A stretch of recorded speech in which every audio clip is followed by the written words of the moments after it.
Women's Health is sponsored by Baton Rouge Clinic. Hey y'all, welcome to the Baton Rouge Clinic. I'm Talia Samelian, and on tonight's episode of Women's Wellness, we're talking about urinary incontinence and vaginal dryness. Let's see what Dr. Amy Schmickley has to say. So urinary incontinence is the leakage of urine when you don't intend it to happen. It's pretty common. I would say postmenopausal women, the incidence is somewhere between 30 and 60%. To be honest with you, most women actually wait until they've got pretty significant incontinence before they go to a doctor. Most of that has to do with the fact that a very small amount of incontinence is present, especially after several vaginal deliveries in most females, but they can usually manage it with Kegel exercises and not getting on the trampoline or wearing light pads during the day, but it's pretty prevalent.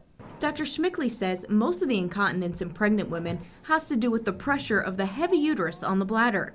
But luckily, most of that incontinence will get better after the pregnancy. However, women who have incontinence during pregnancy are much more prone to have it later in life as well. Women experience two types of incontinence: stress urinary incontinence and urge urinary incontinence. 13, 14. Stress urinary incontinence happens when you generate abdominal pressure and you leak a little bit of urine, so coughing, sneezing, laughing, whereas urge urinary incontinence is associated with an overactive type bladder and happens when you get to a critical bladder volume and your bladder starts to squeeze on you and you don't have the ability to stop the urinary leakage.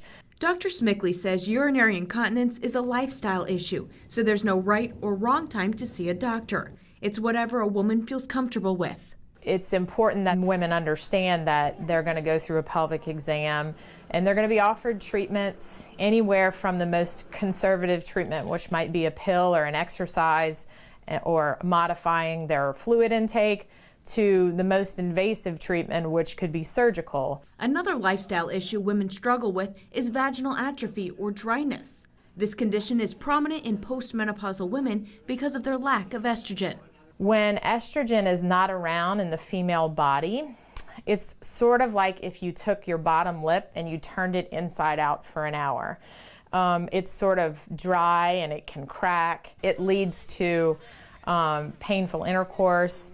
It can lead to bloody vaginal discharge after sex. It can also lead to worsening urinary symptoms, urgency, frequency, burning when you urinate. But don't fear, ladies. Dr. Schmickley says vaginal dryness is completely treatable. Just ask your gynecologist for an estrogen cream.